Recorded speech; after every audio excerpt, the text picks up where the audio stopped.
Hi, today I'm gonna show you how I erase stuff on black paper. So first up, never really worry about making mistakes in art. That's the whole process, and these just give you different opportunities. Alright, so let's start. So first off, whenever you're drawing something, try to keep your pencil as light as possible. Here I drew a circle, but you can barely see the circle because the pressure was really low. Alright, so in this illustration, I'm going to make two marks and show you what two different erasers look on black paper.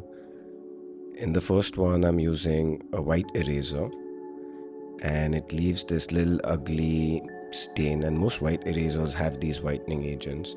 And now I'm going to use a black eraser on black paper and you can see the difference between the two. So I would strongly recommend try using a black eraser when you're working with black paper. That's for pencil. Now, when it comes to pen, uh, I get asked this so many times, but what if you make a mistake? It's not really that big a deal. Allow yourself to make mistakes. Probably this mark could be something else. So I would just take an ordinary black pen or a black permanent marker and just kind of make a mark on it.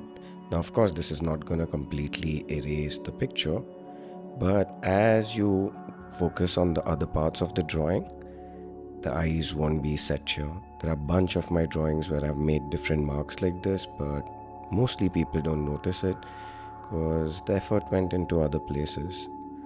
So yeah, don't be scared if you make mistakes. All you need is a simple black marker and you can undo a dot, and yeah, have fun.